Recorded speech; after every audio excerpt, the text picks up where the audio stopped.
Let's talk about my favorite reads of 2024. So this year I read 25 books, which is on the lower side of what I normally read, but I had a lot going on this year.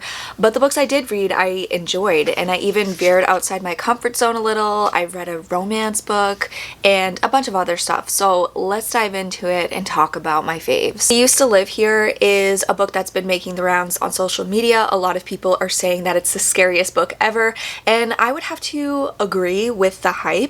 This is about a queer couple who buy this house to renovate it, and one night while one of them is home alone, a family shows up outside their door and they ask to go inside because they used to live there and they want to check it out, and she is too polite to say no, so she agrees and lets them in, and then the night goes out of control from there. This is a really weird, twisty psychological horror. It has a lot of unanswered questions by the end, but I really loved it. I think that it did a really great job of making me feel super anxious for this young woman, and just the thought of people coming into your house, your safe space, and messing with it is just, it's anxiety inducing for me. Like, thinking of somebody coming in here and messing with all my stuff, like, it drives me insane. It gave me the same anxiety and claustrophobic feeling that I felt when watching Mother. Like, it's just so many crazy things that are happening that are out of your control that just keep getting worse. They keep spiraling and building, and you're just waiting for something to break. I know that this book, a lot of people have done deep dives on it on Reddit. I haven't gone down that rabbit hole yet, but if you have and have any theories about this book, please let me know in the comments. I really enjoyed this. It's one of those books that I couldn't put down, and I felt like I never knew what was happening the whole way through. Incidents Around the House by Josh Malerman. I absolutely loved this. This is another one that was going around social media. Everybody was saying it was the scariest book ever. This book was scary to me. This is told from the POV of an 8-year-old girl named Bella, and she is experiencing some strange stuff. She keeps getting visited by this woman that she calls Other Mommy, and she lives in her closet, and Other Mommy has some dark intentions. She wants to go inside Bella's heart, which is essentially she wants to take over her soul, and her parents basically get pulled into this, and they're trying to figure out how to help their daughter and get rid of this entity. I really thought I wasn't going to enjoy it because of the POV of the 8-year-old girl, but I actually found that it made it scarier to me. Just the idea that you're seeing things from the innocent perspective of a young child who doesn't really understand the gravity of the situation, I think it made it even more terrifying to me. There's some stuff that I thought was a little weird because the parents have long conversations with their daughter while she's sleeping, and some of the things they say, it didn't feel natural, but I think it highlights how perceptive little kids can be, and they pick up on every little thing that is going on. Even if an adult doesn't think that they know what they're saying or that an adult can't hear them, they usually know. So this little girl, she knows that something is off with her parents, they're going through a difficult time, and it really affects her, and I like that stuff and how it was pulled into the story. It has some really, really terrifying moments that actually scared me and made me afraid. Like, I pictured this entity as the creature in Smile and Mama. Like, she's this giant creature who just like floats around the room. There's one scene in particular that freaked me out where Bella gets up to go to the bathroom, and she has an interaction with Other Mommy that sent like chills throughout my body, because you know that moment, like when you get up in the middle of the night, at least when it's more when you're a little kid, when you get up in the middle of the night, you have to go to the bathroom and you're kind of scared that something's gonna get you. It kind of plays on that fear, and it does so very well. But overall, I really enjoyed it. I couldn't put it down. It's a very quick read. I love this one. This I rated 5 stars because it was just, the journey was so fun. The Eyes Are the Best Part by Monica Kim. This is a psychological horror about a young girl. She's a student, and her father has left the family, and her mother is struggling a lot with that, and then she gets a new boyfriend and brings him home, and the daughters are not interested. They do not like him because he's kind of a horrible person. But our main character, she becomes so obsessed with his eyes and wanting to eat his eyes. And the story is kind of like her slow descent into madness and how she reacts to the situations around her with violence and doing horrific things. I like that the story has a lot of moments where you don't know what's real and what's not. It kind of plays with your sense of reality, the character's sense of reality a lot. So you feel very uneasy going through this story, and the narrator is kind of unreliable in that sense. So you never really feel safe throughout the story. And I'm like, holy shit, is this real? What's happening? Because if it is, it's intense. And there's some pretty gruesome, gross moments in this story that I was really shocked by, but I really enjoyed it. And I really liked the main character. We get to really explore her relationship with her parents and trying to live up to their expectations, and also just being this perfect student, and just kind of how all that overwhelms her. Coup De Grace, I hope I'm saying that correctly, I looked it up before, by Sophia Ashram. This is a newer book, and this is another psychological horror story. This one is more on the experimental side. So this is a story about a man who is contemplating suicide. He gets on a train to basically go to his final destination, and he gets off at a stop, and when he gets off there, everything's weird. There's no one else around, and he can't get back. Like, he's stuck there.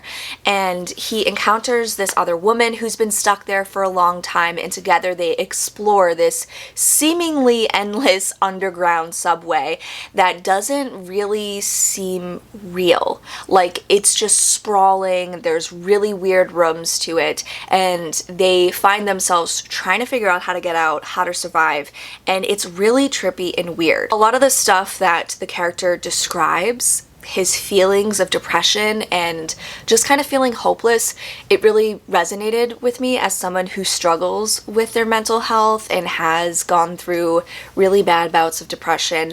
And I just feel like the author put into words what I feel during those moments of hopelessness. She did it very well. I know it won't work for everyone. It worked for me because I kind of was able to relate to it a bit, and I like that weird vibe it has where it feels like you're in the back rooms. It's like that liminal horror where nothing makes sense and you're not gonna get true answers. I really love Stephen King's You Like It Darker, which is his latest short story collection. A lot of the stories in this were very reflective. A lot of the characters are later in their lives. They're looking back on their lives and everything they had done up until that point. So a lot of it was very emotional and sad at times, and it just got me really, I don't know, just sad thinking about, because Stephen King is getting up there in age. He's starting to like get his affairs in order. I think recently he stopped the $1 baby project he had going because he needs to, you know, pack it up and retire. He also just recently closed down his radio stations in Bangor, Maine that he had for like 40 years. So I feel like he's getting ready to just like, you know, say goodbye. And that's almost what this collection of stories felt like to me, especially with his afterword. I think that the stories were really good. Some of them didn't work for me, but a lot of them did.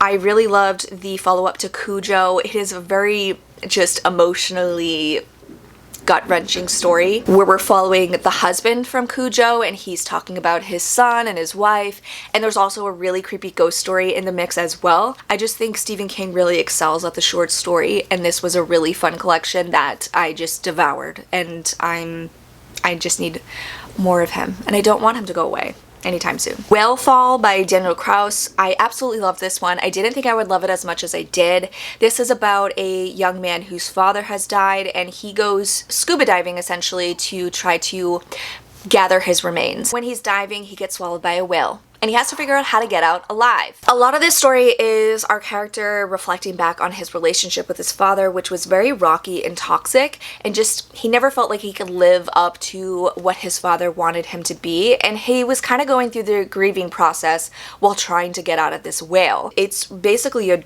a journey of grief and dealing with loss of a parent and just coming to terms with that loss. Just watching him or reading about him in the whale, and he actually goes through his stomach and he's trying to navigate how to get the hell out of him without losing his air. And each chapter, it tells you how much air he has left. So you're like, oh my god, how the hell is he gonna get out of this whale and then swim up to the surface in time? It's so just insane. The story, the concept, I loved it. Just thought it was an interesting way to tell a story about loss and grief and all of that. And it was just very exciting and fast-paced. I thought that the chapters were very quick, so I just was able to read it very quickly, and yeah, it was very cinematic. I could see this being a movie. Camp Damascus by Chuck Tingle is another one that I really enjoyed. This is about a young woman who is from a religious family. She's also religious herself, and then one day she starts having these weird visions of a past that she doesn't remember. So she starts to dig in deep to try to recover these memories and recover her past, and she thinks that she may have been sent to this queer conversion camp that essentially tries to wipe out your memories and turn you straight.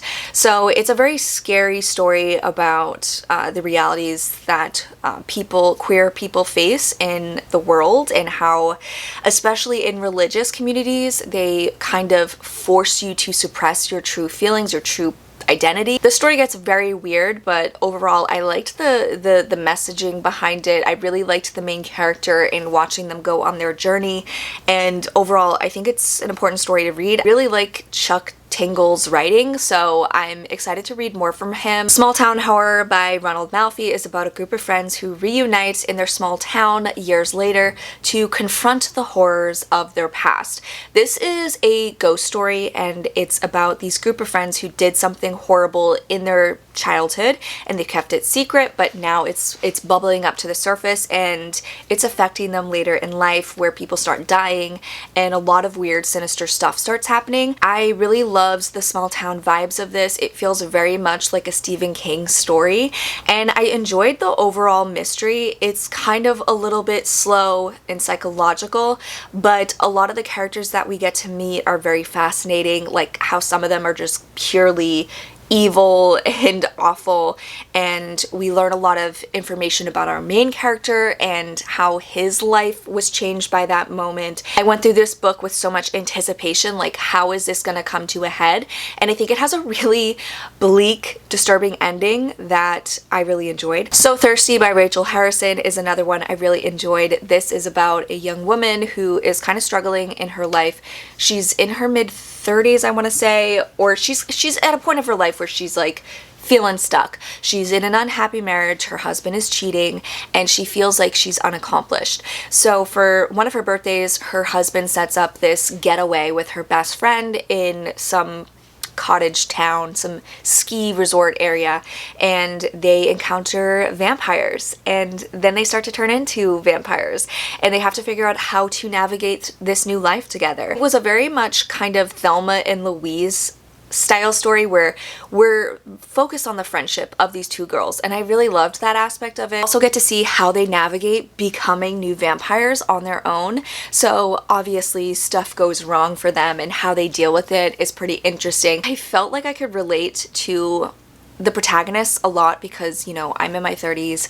I feel like I'm just starting over, where I'm taking on a new career path. I'm going back to school to become a librarian, and I just felt like I could relate to everything she was saying. When you get to this point in your life where no one really sees you, no one really looks at you the same way that they looked at you when you were 20, you're changing physically and you're not that same person, and the world treats women who get older differently. Just how you feel like you haven't accomplished what you've wanted to accomplish. All of that stuff hit me hard, and I felt like I was reading about myself and my thoughts and feelings. So I really feel like Rachel Harrison creates really good female characters who are dynamic.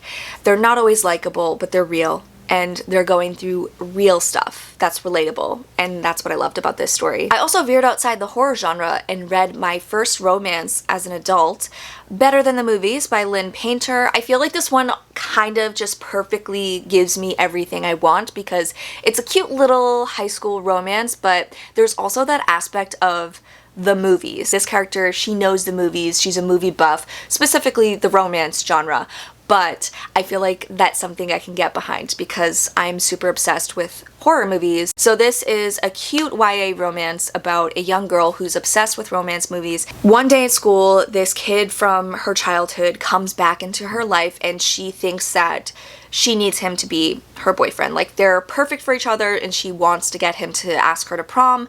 So she decides to ask her next door neighbor, who's friendly with him, to help her. And they kind of go on this fake dating situation. And of course, in doing that, they learn a lot about each other that they didn't realize before, and they might fall in love. This one was so freaking cute. It felt like 10 Things I Hate About You meets Drive Me Crazy meets She's All That. This one is filled with those teen rom-com cliches, but I felt like it knew it was doing that, and it was doing that purposefully. It's very sweet, it's very cute, and it's silly at times, and it has a really cute, happy ending. And honestly, I really loved the two characters, and I was drawn into their relationship, and I get that saying when people say they're like smiling and kicking their feet. I literally felt that. I was like, oh my god. It honestly made me want to date, which that's saying a lot because I don't want to date, but it made me want to like download Hinge, okay? It was really cute. Allegedly by Tiffany D. Jackson is about a young girl who is accused of murdering a baby when she was 9 years old, and she has been living in foster care for most of her life. And she finds herself pregnant, and she decides that she wants to get out of this situation for the sake of her baby. And the whole story, you're being given her perspective, and you're also seeing news clippings and interview snippets from the case and learning more over the story what happened when she was a child. And you also get a glimpse into her relationship with her mother, and it's very toxic and horrific. And just getting an insight into her life in this foster home with all these girls who are very troubled. It's just a lot, and it's very emotional and sad at times, and just kind of how the system kind of keeps you down and doesn't really do a whole lot to help the people who are in it, and just all these hoops that this character has to go through. And all the while you're questioning, did she really kill this baby, or did her mother do it and she took the blame? There's a lot of interesting stuff. And then it has kind of a really dark, shocking ending, but it just makes you question yourself and everything you thought up until that point. And it also highlights that some people are just not 100% good, 100% bad. People are humans and they make mistakes. It was just a really interesting, dark story, especially for the YA audience, but I think Tiffany D. Jackson is so good at creating characters that just feel fully fleshed out. They feel real, and she's telling really interesting stories. I also read Hey Kiddo, which is a graphic novel by Jarrett J. Krasoska. I don't know if I'm saying that correctly, but he is from Worcester, Massachusetts, and he grew up in a very dysfunctional situation where his mother was addicted to drugs, and she gave him up to live with her parents. So the story is a memoir, and it's about how his mother dealt with addiction issues, and she's in and out of rehab and kind of in and out of his life most of his early life, and how he grew up with his grandparents, and how his grandparents, while not perfect, they also had their own issues. They really supported him and helped him get through his teen years and really become a successful person that he is now. And one of the ways he got through all of the hardships was through his art. So we really see how he grows as an artist, and how his grandparents championed his talent and like signed him up for art classes at the local museum. They sent him to a really good school, and he was able to get on the newspaper there, and just how he really focused all of his energy into the art. And now he's a successful artist, and he is married and has kids, and it was interesting to see a real story be told for younger readers to see. And the artwork is really interesting. It's really personal to him, and we also get glimpses of actual letters his mother wrote him. It was just a really moving story, and it's really sad. And I think a lot of people deal with addiction in their lives, whether they know somebody who's going through it or they're going through it themselves. And I just think it's a really interesting story for younger readers to see, to know that they can, if they're going through the same thing, they're not alone, and you know, that maybe art will help you. Art can save lives. And there you have it. Those are some of my favorite reads of 2024. I can't believe we're already at the end of the year. I'm hoping to jump back into reading more in the new year, but you never know. I also just finished my first semester in grad school to become a librarian. I hope you're having an amazing holiday. I hope you have a happy new year. Thanks so much for watching, guys. I'll catch you next time. Bye.